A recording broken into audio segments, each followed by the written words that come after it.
Hi everyone, it's Raina. So this video is a look at the astrological chart of Billie Holiday.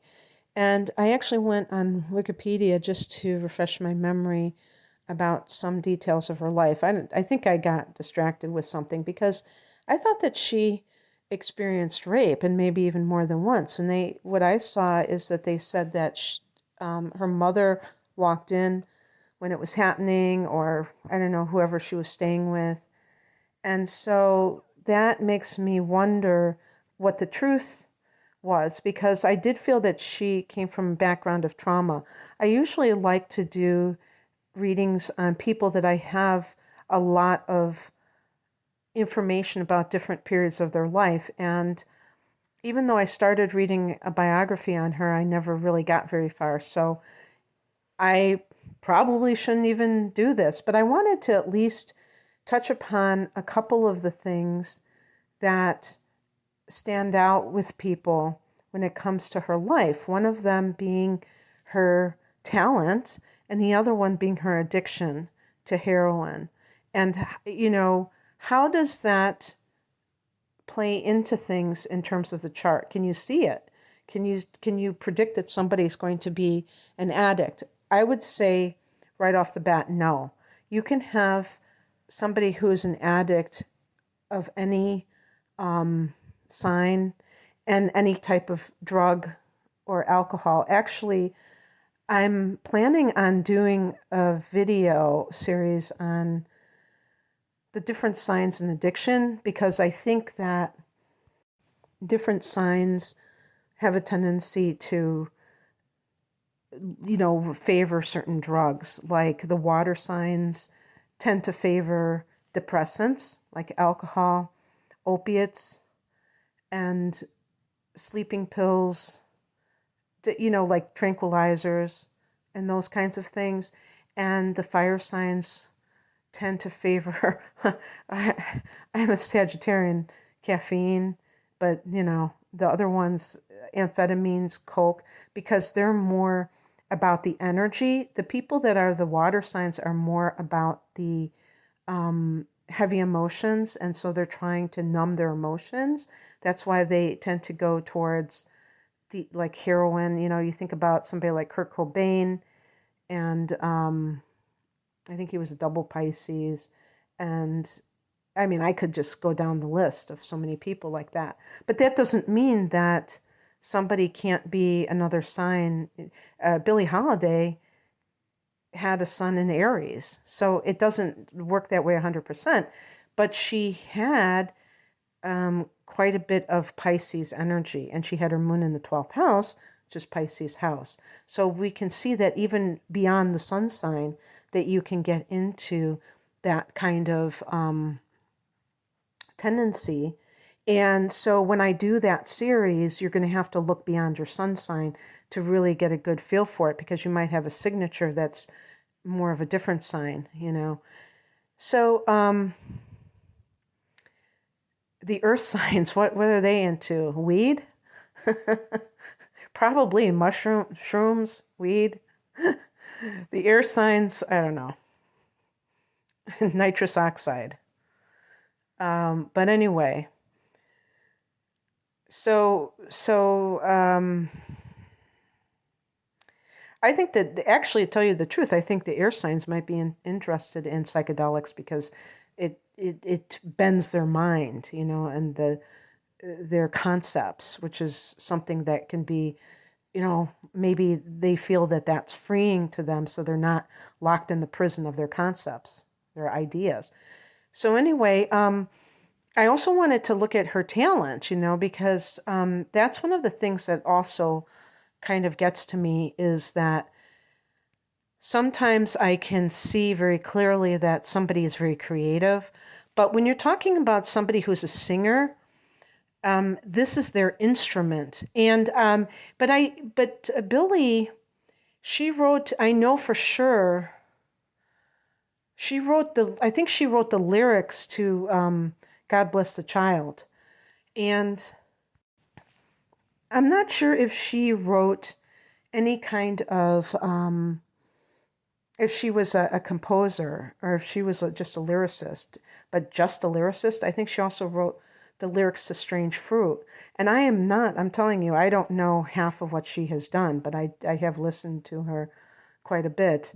And those are both great lyrics. So I don't know. Hopefully I'm right about that. But anyway, it's always interesting to see where the talent comes from as well as the desire to create and the desire to perform. First of all, speaking of, let's just talk about her inner points, inner planets. Sun in Aries, Moon in Capricorn, which is, Stevie Nicks has the Moon in Capricorn, and that's really weird to me, to be an artist with the Moon in Capricorn, because it seems so barren to me.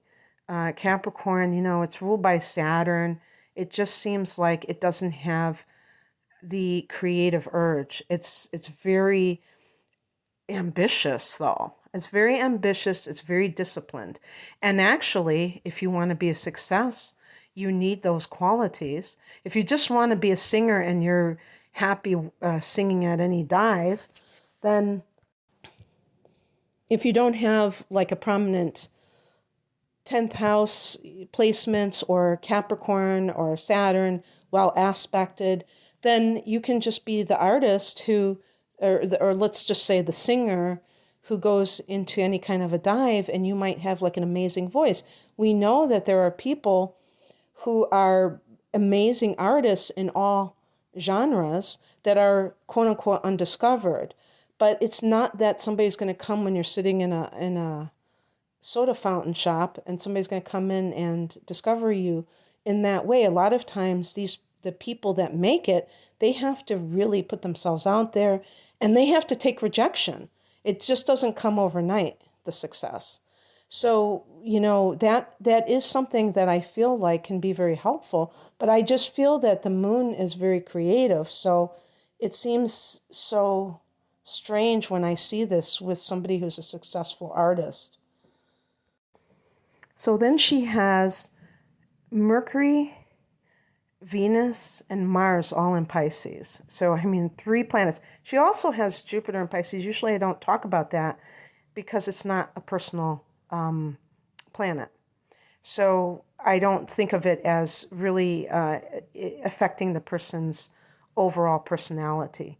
But she does have it. And so in that particular sense, I just happened to look up right now about singing and astrology, because that's not something that I really already had knowledge of. And I found this site, advancedastrology.com, and they're talking about the talent in music being connected with the signs of Taurus and Pisces. And Taurus rules the throat, so that makes sense. I can kind of see that. And also Taurus is ruled by Venus. Pisces, Neptune rules Pisces, and she's got, like I said, several planets in Pisces. But one thing, I'll just read it verbatim. They said there are some planets that are also important for musical talent. The Moon, Venus, and Neptune all have to do with music. And she said that Aquarius makes you have a unique style. Now, the interesting thing about that is that Billie had Aquarius rising. Guess who else had Aquarius rising that I know of offhand? Jim Morrison and Janis Joplin. And these were both singers that were in the late 60s era that really is associated with the Aquarian, the age of Aquarius. We're talking about hair, and I'm not talking about the astrological configurations or anything like that, but I'm just saying that Aquarian ideal was very in step with what they were talking about. So yes, definitely, it's when somebody has Aquarius rising, they're going to be ahead of their time. And whatever they do, and remember that the first house, that the rising sign is the cusp of the first house of the self, it's going to make the person stand out, and they're going to want to stand out. So Billie Holiday was born on April 7th, 1915. And she does have a stellium in her first house of the self. which Aries rules, her sun sign rules. It's interesting that I'm doing this reading in the Aries season because it's perfect for her. And Aries people ruling the first house, they want to be standouts. And, you know, whatever it is that they want to do, they want to have that sense of, you know, even that competitive part of themselves. But the Aquarius is different. As the coloring of that first house, it also wants to be able to be apart from others, like that unique quality. You might think that they're one and the same, but that's not true. People who are very much individualists or nonconformists, it isn't an ego thing. It's not like they feel like they're special or better because they're different. They just feel like they have to be different than other people because that's what they came here to do, you know, being unique. An Aries individual is more about that sense of being number one, that sense of, you know, yeah, I mean, that's the best way I can put it, is being number one. And that doesn't mean, by the way, that all Aries people are narcissistic or anything like that.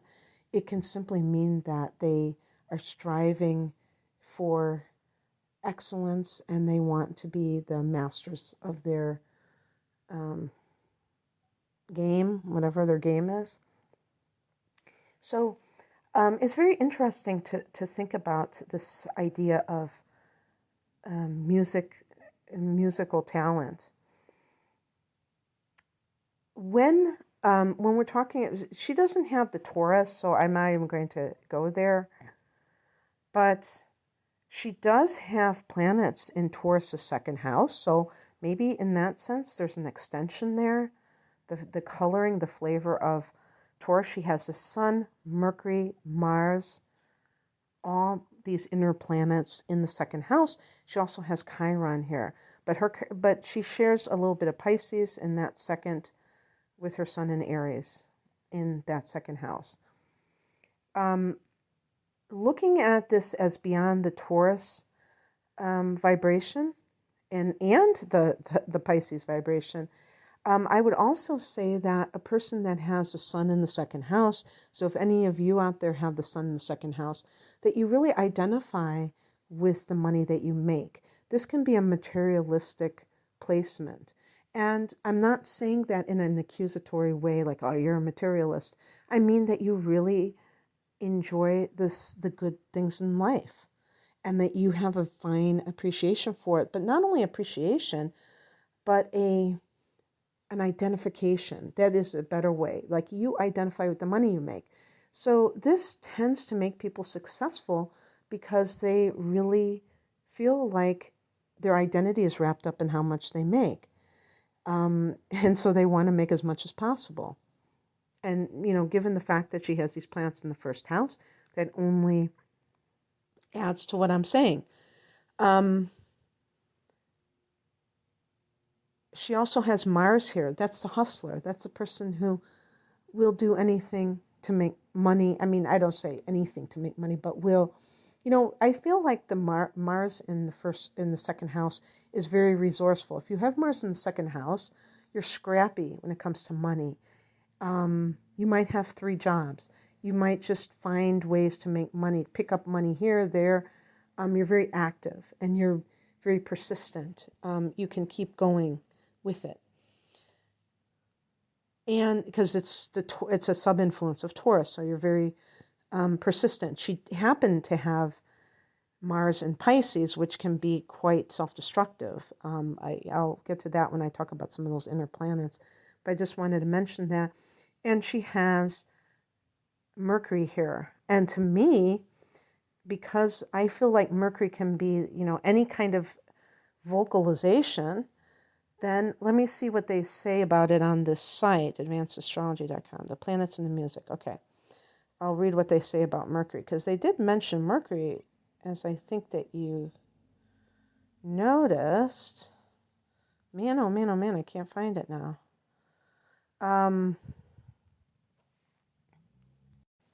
Okay, I must have been hallucinating because I can't find it. But anyway, one of the things that they do talk about is placement in the chart. And they talk about these placements in the first house is that the person's what the person's trying to communicate to others based on themselves. The second house, and she had these planets in the first house, but also in the second house. They said they used the term planets in the second house are your resources and assets. These planets are often talent indicators. Sometimes they even financially support you. Yes, you can look at your second house and any planets there. I feel like if that you look at the nature of those planets and they can tell you what kind of things that you're going to do that are going to support you. And for her to have Mercury here as a source of communication, to me, I'm actually surprised that they don't feature Mercury more often with singing, at least this site. But I'm kind of skimming, so I might have missed it. But with the sun here in the second house, it's also about stardom. It's also about, I would even say, like fame. It's also, it's about being a name, having some, people know of you. So that is also part of that because, like I said, there are many people who have talents and they're singing in open mics. And there are people who are not the best, most talented people who are famous. It doesn't just mean that everybody who's famous is just like crazy talented. So we have to look at it from both perspectives.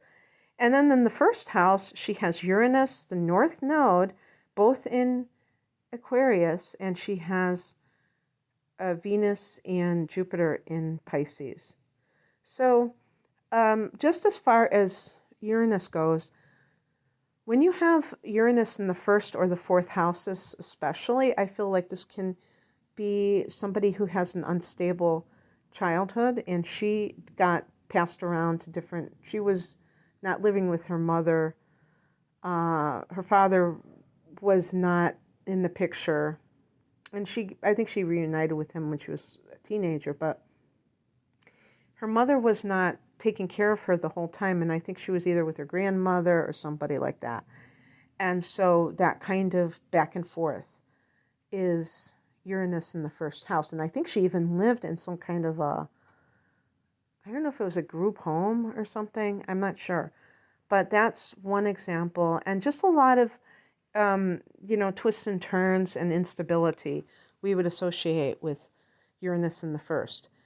The North Node in the first house, this is not something that I see all the time with famous people, but, you think of your North Node as your destiny, and it is in the first. So, to me, being this person who promotes themselves is part of their destiny. Whereas some people, their destiny is to work behind the scenes. If your North Node is in the 12th house, your destiny might be to be like a background player. It doesn't mean that you're, totally supposed to be unheard of, but you're not maybe the main name. There have to be background players. Not everybody can be the star, obviously.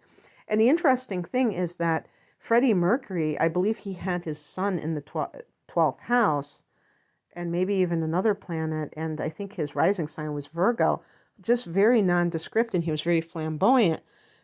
So there must have been other things. Maybe sometime I'll do his chart, but he doesn't seem like, somebody who should have his sun in the 12th house. So having these planets in the first house, you would think means that you are meant to promote yourself and put yourself out there. And she seemed to have done so from an early age. She probably knew what she was meant to do because she started singing relatively young. I can't remember if it was 12 but it was pretty young. And I don't know if and I think, she just started, going after it. Aries people, and having the moon in Capricorn is another cardinal sign. Cardinal signs go after what they want. They don't just sit there and talk about their dreams. So that's what makes people successful. If you want to do something, you have to do it. That's the bottom line. And you might say, well, I'm not sure I'm ready. I'm going to go and get some training. Okay, get the training, but you better damn well do something about it, right? So she has Venus here. She has Venus and Jupiter, and they were in conjunction. Now, they were also talking about having a well-aspected Neptune, and she does have a couple of trines from Mercury to Neptune and Mars to Neptune. But that didn't really end well for her. So I'll explain that in a minute. So it just shows you that everything that's on paper is not necessarily what's true. Having a conjunction between Venus and Jupiter can be good for money. I don't know what her finances were. I could have sworn that she had financial problems. I don't know if it was related to having a drug addiction, but I could be totally wrong about that. You think about somebody like Judy Garland, and she had financial problems. And I think that I don't know if she got cheated from her manager or something. I know her husband, her last husband, it might have been some financial exploitation. But that's crazy that Judy Garland should have financial problems. So you can't just assume because somebody's famous that they're going to have all kinds of money. But really, it looks to me like Billie Holiday would have done quite well for herself overall if maybe the addiction was the one thing that clouded her judgment or created a lot of expenses that she had to fulfill through buying drugs. I don't know. But that is a fortunate situation, Venus in conjunction with Jupiter, but it can also mean to me that the person that's in the first house, that the person has this luck with the arts, that they have luck with being seen in a positive light. Remember that this was during the Jim Crow era that she was making a name for herself. And I don't know that much about the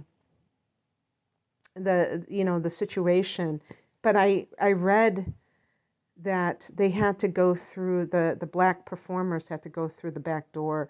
I mean, can you imagine how that must have felt, the degradation of these amazing performers that had to go through a different entrance, go through the back door.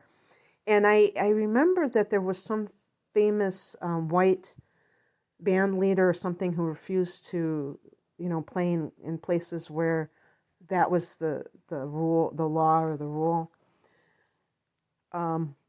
So it wasn't like, all the white performers were on board with that either. I'm sure that bothered them too. That's a trauma for everybody that witnesses it or actually has to experience it. So when I think of Aries people, I think of all fire signs, but especially Aries and Leo. I think of very proud people. And, that can really whittle away at somebody's self-esteem to experience something like that. But she had a lot of Pisces. See, I see Pisces as totally different, as the martyr, as the person who assumes that they are going to be, put upon, that they are going to be, what's the term that they always use, like crucified and things like that. And they are, not that they're okay with it, but they're resigned to it. So anyway,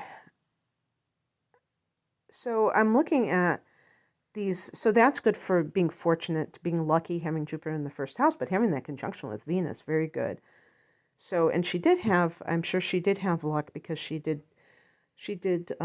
seem to rise to prominence, and in coming from a rather unstable beginning, not having that sort of background that is very fortunate.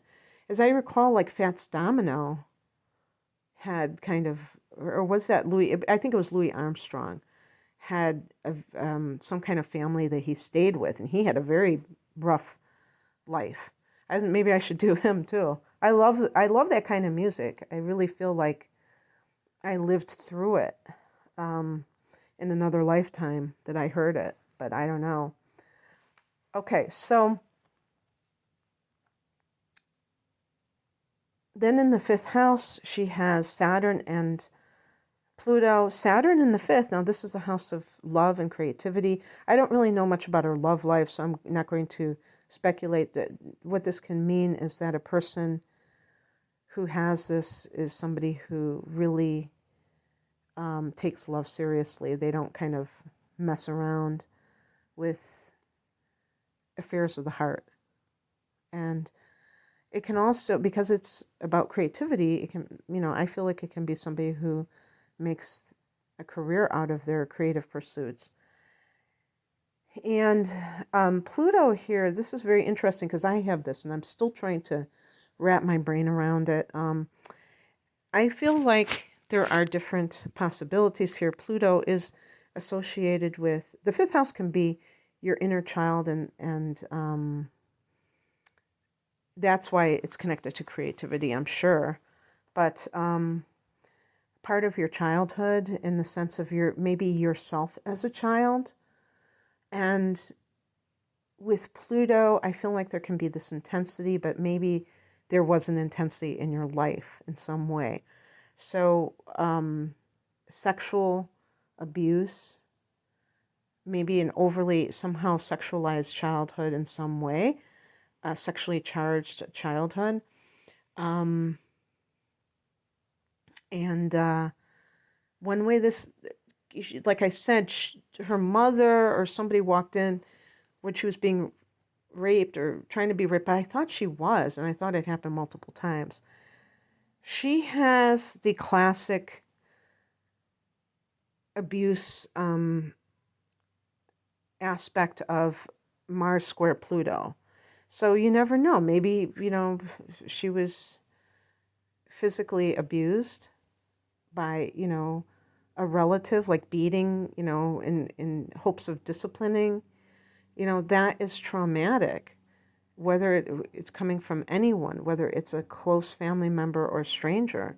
Doesn't matter. It doesn't make it any better. Probably makes it worse when it happens from somebody that's supposed to love you. So I feel like that also can impact the music, and the music can be, or the art, I should say. The artistic output and also the artistic input. The type of art that you prefer may be very dramatic, or that Billie created. I think back to Strange Fruit again. That is such a powerful song about lynching and the death. I can't quote the lyrics, but it's very moving and it's very disturbing. So I think Pluto is like, yes, I am going to disturb you, and it's going to be for your own good. It's not just all, fuzzy, feel-good music or feel-good, like if it's a movie, something that's very emotionally affecting for a person. So, anyway, in the sixth house, she has Neptune. I have that as well, and this is something that can, in some cases, indicate some kind of artistic career, or if you have some kind of spiritual service that you're offering for other people, that can also be Neptune in the sixth house. But it can also be, the sixth house can also be your day-to-day life, and Neptune can be drugs. So this can be somebody who is living as a drug addict. I mean, I'm saying the worst case scenario, and that their life revolves around drugs. That's how I would see it. Like their schedule revolves around drugs. That's how I see it. That's not true for me, but I'm saying for some people that might be what it is, and they have a very chaotic kind of day-to-day life because of their addiction. Now well, let me just go to the 12th house. But but like I said, it can be somebody who's very artistic in how they in their work.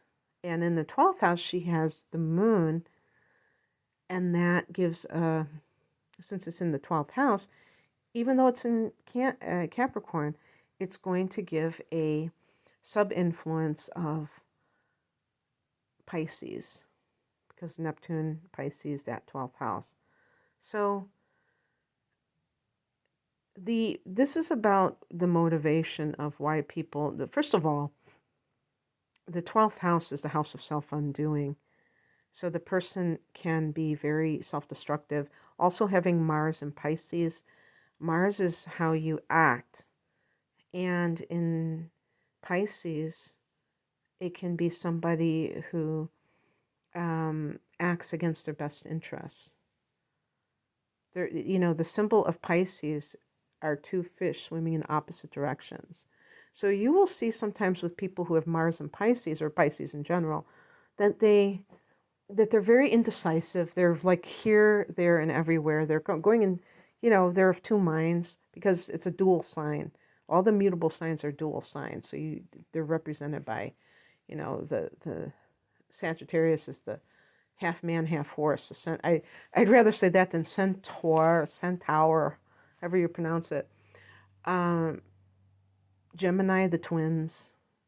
Pisces, the two fish. And Virgo, is it the virgins, the maidens, that kind of thing. So, in any case, this can be the 12th house can be the house of escapism, addiction. So there you go. There's addiction. And self-undoing, being your own worst enemy, in other words. It's the house of isolation sometimes. It's a house of prisons and hospitals. If you think of prison, that's a place of punishment. It's a place of suffering. So somebody it's karmic. It's the house of karma, house of past lives. So even the moon can be karmic. So somebody has their moon in the 12th house. And there's an element of the mother and what she went through. So they might have a very karmic bond. And like I said, they had a rather tenuous bond, it would seem, because her mother was not living with her some of the time. And it might have been for work. I can't remember the circumstances. I don't think it was that she was taken away from her mother. But the mother might have had her own issues in these areas. 12th house can be mental health or mental illness. So that sometimes, if the moon is in the 12th house, the mother may suffer from addiction or mental illness, and you can make the case that addiction is mental illness. So the point is that a daughter is going to identify with her mother, right? So that's easier to follow in the footsteps of the mother. And unfortunately, when the mother, if the mother is fragile or vulnerable in some way, the daughter will tend to be as well.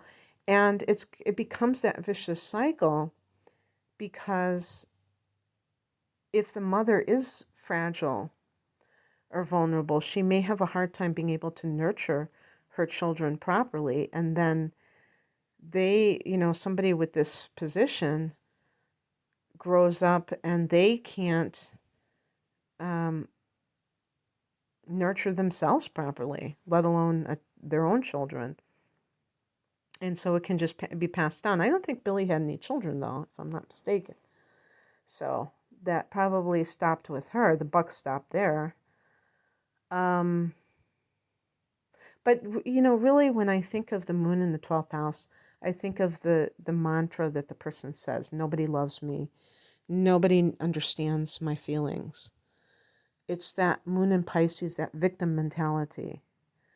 And sometimes the person is I'm not saying that people who have a victim mentality are not victims. I want to make that clear. But the thing is that if a person is neglected emotionally as a child, it is incumbent upon them as an adult to find a way to love themselves and nurture themselves rather than look for it in a person, place, or thing, because you're not going to be able to do that. You can't fill that emotional void through another person or through drugs, through, some sort of oblivion, chemically induced oblivion. And, the 12th house can be the spiritual dimensions. And this is one of the things, too, is that heroin seems like such a dangerous drug to me because it has such a potential for not only abuse, addiction, but also overdose and death. So it seems like when you engage in that, you're really playing Russian roulette, but you're also in such a state of mind that you're, engaging in very risky behavior. Not to say that alcohol can't be totally risky too. I'm not saying that at all. But when people are asked about heroin, for instance, or opiates, and they say, that they felt like they were in the womb, which I think the 12th house is the womb, or they felt that they were in connection with God, and not in a psychedelic way where they're really, where it was more of it's more to me of a womb situation where you're on the other side waiting to be born into the material world, probably. And when you think about that, there's like kind of a infantile desire, like, it's like wanting to be in this almost like an unconscious state, or wanting to be completely helpless, because when you're on something like that, you're completely incapacitated. And being in that state where you're in oblivion, and mistaking it for spiritual consciousness, or thinking that you're connecting with God that way. But that's when somebody's in a lot of pain, that's what they feel they want to do, is get into that state where they don't feel a thing. And so why was she in pain? Well, I don't know specifically. I just feel that when somebody has a lot of planets in Pisces, it's not just about them, it's about others. They are natural empaths. So they're feeling the pain of the people around them, their family members, they're feeling the pain of the collective. And that, I think the moon in the 12th house, I think a lot of times that's really what's going on as well, is that they're feeling pain from other things that are happening that are connected to the larger society, and they're absorbing it. I feel like Pisces is a psychic sponge, so if you have your moon in the 12th house, that's going to function that way as well. I want to talk about a couple of aspects here. She has so much. It's amazing that she had these conjunctions to Jupiter, because that can be very lucky. Mercury in conjunction with Jupiter, Venus and Mars in conjunction with Jupiter. Can you imagine if she would have gotten help for herself? I think she died of cirrhosis of the liver. So I don't know if she was on heroin at the time of her death. I think that's usually associated with alcohol. I don't know if a lot of people who are heroin addicts also drink excessively. Maybe they do, or maybe she was off of it by then. But she was quite young when she died. I think she was only in her 40s. But anyway, that's really positive. So she had that positive side. And I always think like Aries is one of those can-do type of signs and is less likely to abuse drugs, but that's by no means going to be true. And when I say drugs, I mean alcohol too. I want you to know that. I think that trying to look at some of the more challenging things, her Mercury was forming a square with Saturn, and her Mars formed a square with Saturn. Mars square Saturn is the father wound. So Saturn is the father. So yes, so not having a father in her life. Her father was a singer, musician, whatever. She reunited with him. I don't know. Now they said that her father might have been somebody else. So I'm not sure. You know how that goes. Sometimes the person that's supposed to be the father really isn't. So who knows? But whatever that meant, there was a clash there of some sort. And perhaps that made her feel unwanted, that one of her parents was not in her life. And that her mother was intermittently in her life.